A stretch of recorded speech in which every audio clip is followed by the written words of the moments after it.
Պարոն վարչապետ, անդրադառնալով նորից 8 տարի առաջ Սերժ Սարգսյանի հրաժարականին, Սերժ Սարգսյանը այսօր հայտարարություն է տարածել եւ նշել, որ 2018-ին վարչապետ առաջադրվել է միաժամանակ ամենաճիշտ եւ ամենասխալ որոշումներ եւ որ բանակցողին փոխելը հանգեցրեց աղետի։ Արդյոք ձեր կարծիքով, պարոն վարչապետ,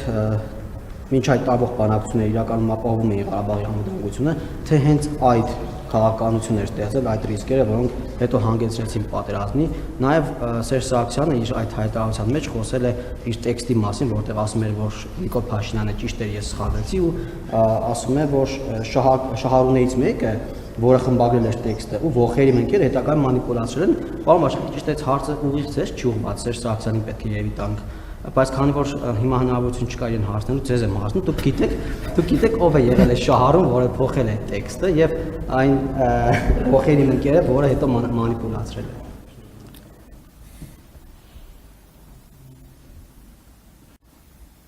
Ինչ ասեմ, չգիտեմ բնականաբար։ Գուցե եթե տենց խնդիր ունենայի իմանալ, գուցե հնարավոր լիներ ինչ-որ տեղեկություններ իմանալ, բայց չեմ կարող որևէ բան ասել։ Ինչ վերաբերում է, գիտեք ինչ, Ղարաբաղի հարցի հետ կապված ամեն ինչ ասված է։ Մենք ի վերջո պետք է արձանագրենք, որ Ղարաբաղի շարժումով մենք մտել ենք մի տեղ, որից ելք չկա։ Եվ նախորդող ողջ շրջանը 94 թվականից հետո եղել է այս կամ այն պատրվակով պատերազմը հետաձգելու մասին։ Հասկանում եք, պատերազմը հետաձգելու մասին, ընդ որում պատերազմի գերակտիվ փուլը հետաձգելու մասին, որովհետև պատերազմը ոչ մի տարի չի հետաձգվել։ Ես նախորդ օրը էլ եմ ասում, մեր ընկալման մեջ այդ կա ոչ պատերազմ, ոչ խաղաղություն, այդպես չի։ Մենք չենք ունեցել ոչ պատերազմ եւ ոչ խաղաղություն։ Մենք ունեցել ենք պատերազմ տարբեր ինտենսիվությամբ։ Որովհետև հիմա եթե կա անհրաժեշտություն, այսինքն ես նախորդ օրը ոնց որ ամբողջ ցանկը հրապարակեցի, թե որ թվին ինչքան զոհ է եղել։ Այսինքն դա եղել է անընդհատ պատերազմ, անընդհատ պատերազմ։ Եվ այն որ այլևս պատերազմի պայթյունը հնարավոր չի հետաձգել, ինքը Սերժ Սարգսյանն է հայտարարել 2018 թվականի ապրիլի չեմ էլ հիշում 17-ին թե կանիսին ազգային ժողովի ամբիոնից։ Այսինքն, գիտեք ինչ, բայց ես կարծում, տեսեք, ես ուզում եմ մի հետաքրքիր հանգամանքի վրա հրավիրել ձեր ուշադրությունը։ Մի ժամանակ մեզ ուղղված մեղադրանք կար, որ մենք անդադ խոսում ենք նախկին, էլի անցյալի մասին ենք խոսում, էլի անցյալի մասին ենք խոսում, եւ բանը հասավ այնտեղ, որ ես ինքս խորհրդանի ամբիոնից մեր գործընկերներին, այդ թվում քաղաքացիական պայմանագրի, ընդունեցի ասի ժողովուրդ, ոնց որ մենք իսկական շատ ենք այդ նախկինի մասին։ Եկեք մի հատ այդ թեմայից դուրս գանք։ Հիմա բանակցային փաթեթները հրապարակեցինք, չգիտեմ, բոլոր հարցերին պատասխանեցինք, ամեն ինչը, զգում եք, որ չի հաջողվում։ Չի հաջողվում դուրս գալ այդ խոսակցությունից։ Հիմա էլ նոր բացահայտումներ են։ Որևէ մեկը մտածում է, որ 44-օրյա պատերազմի մասին կարա լինի նորություն, որ միջև մի հանրությանը չգիտի, ով որ այդպես մտածում է, անկեղծ չի, կեղծում է, որովհետև հանրությունը 44-օրյա պատերազմի մասին գիտի բացարձակապես ամեն ինչ։ Եվ որևէ զեկույցի հրապարակում, որևէ զեկույցում նոր բան չի լինելու, որովհետև ամեն ինչ ասված է։ Դրա հերթն էլ կգա։ Հիմա էլ եղար, չէ, բանակցային փաթեթը քիվեստում սենց էինք անելու, նենց էինք անելու, այնտեղ նենց ուր են։ Հիմա ես չէին գալիս բանավեճի։ Թող Սերժ Սարգսյանն ու Ռոբերտ Քոչարյանը թուղթ ու գրիչը վերցնեն, մեր հրապարակած փաթեթով տող կարդան։ Ասեն, այ տեսեք, ստեղ էսա գրած, ստեղ էսա գրած։ Այնտեղ գրած է մի բան, որ մենք մեր ժողովրդին խաբել ենք, լկտի ձևով խաբել ենք։ Ղարաբաղի շարժումը չի ծառայել Հայաստանի Հանրապետության եւ հայ ժողովրդին։ Ղարաբաղի շարժումը ծառայել է նրանց, ովքեր ընկալել են եւ ուզեցել են, որ հայ ժողովուրդը Հայաստանի Հանրապետությունը երբեք զոհի կարգավիճակից դուրս չգա։ Եվ ես ավելի վստահ եմ ասում, որ ես հիմա հպարտ եմ, որ մեր պետությունը այդ թակարդից դուրս են բերել։ Այո, զոհերի ու զոհողությունների գնով, բայց եթե ես էլի անկեղծորեն նվիրված չլինեի այդ իդեալներին, ես այս ճանապարհով չէի կարող անցնել, եթե ասեի, հա, դե լավ դե հիմա։ Ինչը չի ասվել, ամբողջ փաթեթները հրապարակված են։ Ամբողջ փաթեթները հրապարակված են։ Եվ հիմա ուրիշ բան տեղի ունեցավ, ես ասացի պատերազմի եռագլուխ կուսակցություն, ամեն օրվա հետ նրանք ապացուցում են պատերազմի եռագլուխ կուսակցություն լինելու փաստը։ Այդ կուսակցություններից մեկը սենց ոնց որ մի քիչ դիստանցավորվում է այդ խոսույթից, բայց արդեն իր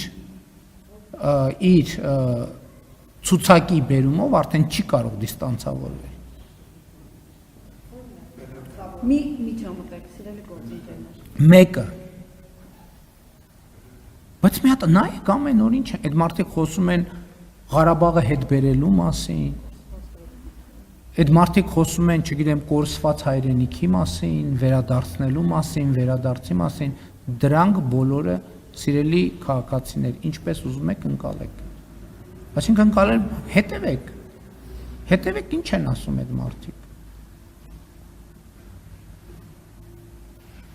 Եվ ասելու բան չկա։ Եվ հիմի գիտեք ինչ լավն է նա որ նույնիսկ մենք ենք երբեմն մոռանում այդ իրադարձությունները։ Ես օրինակ արձանագրեցի, որ մենք Քայլարշավի մեկնարկի օրը տենց մոռացել ենք որևէ ձևով չենք հիշեցրել, ընդգծել եւ լավ է, որովհետեւ հիմա մենք էլի այդտեղ էլ առաջ ենք նայում Հայաստանի Հանրապետության զարգացման օրակարգի վրա ենք կենտրոնացած։ Եվ Հայաստանի Հանրապետությունը այսօր մի դիրքում է, որ ի վիճակի է լուծել մարտահրավերները։ Որտեվ մենք հասկանում ենք իրավիճակը, մենք հասկանում ենք սադրանքները։ Սերժ Սարգսյանի հետ կապված ինչ կարող եմ ասել։ Սերժ Սարգսյանը հայ միջայլոց այդ որ ասում են չի մասնակցում ընտրություններին, դա կեղծ թեզ է։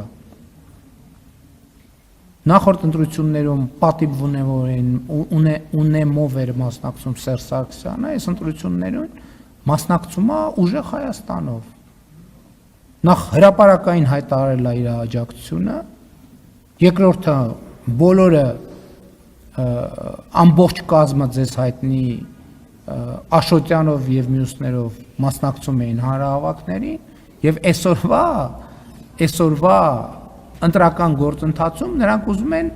ռևանշի հասնեն եւ վերականգնեն 2007 թվի 2006 թվի կոալիցիա։ Դաշնակցություն, ԲՀԿ, հանրապետական։ Ուրիշ պատմություն չկա սրա տակ։ Շնորհակալություն, հաջորդ հարցը Սպուտնիկ Արմենիա։ Իմիջայլոց ներողություն եմ խնդրում։ Մի այսպիսի բան կար, որ նախկինում նախորդ հեղափոխությունից առաջ թվում էր թե քաղաքական դաշտում կան ազատականներ, չգիտեմ, այլ հայացքներ։ Ուրեմն հիմա ինչ պարզվեց։ Պարզվեց, որ ասենք օրինակ Լևոն Տեր-Պետրոսյանը զտարյուն դաշնակցական է, զտարյուն։ Այդ մնացածը բան է, թատրոն էր, խաղ էր։ Ընդ որում ամենաանհաջողակ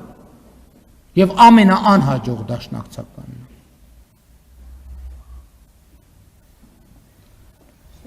Ու ուզում եմ հիշեցնել, որ այդ պատերազմի համար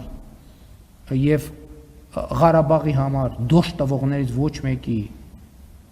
Սերժ Սարգսյանը որդի չունի, մյուսների որդիները ոչ մեկը չի ծառայել Ղարաբաղում եւ ոչ մի մարտական գործողության չի մասնակցել, ոչ մեկը։ Իրենք ուրիշների զավակների կյանքի հաշվին, այսօր որ ինձ ասում են, այսքան չգիտեմ ինչ մեղադրանքներ են։ Իմ ընտանիքի անդամները եղել են բանում, էտել են 1000 ձևով ուզում են շահարկեն, ոնց փորձեցին չստացվեց։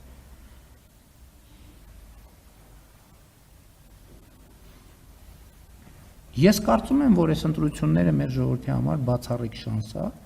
որ այդ քրյա օլիգարխա այդ նախկիններին ուղղակի մենք քաղաքական դաշտից դուրս շպրտենք։ Բացառիկ շանս է։ Եվ դրա համար ես ասում եմ, որ կա ձև ուժեղ Հայաստան, ԲՀԿ, Հայաստան դաշինք, դե որ Հայազգային կոնգրես բան ընդհանրապես շանս չունեն, այդտեղ կարծում եմ նույնիսկ ավելորդ է քննարկել, հա? Արգելի շողիկ հաջորդ անգամ դեպքում դեռ Բոլոր այն ուժերը, որոնք պատերազմի կուսակցություն չեն։ Ցանկացած մեկը, ովքեր պատերազմի կուսակցություն չեն։ Եվ ես այդ շանսը տեսնում եմ, եւ ես այդ շանսը տեսնում եմ մարդկանց հետ շփումներից։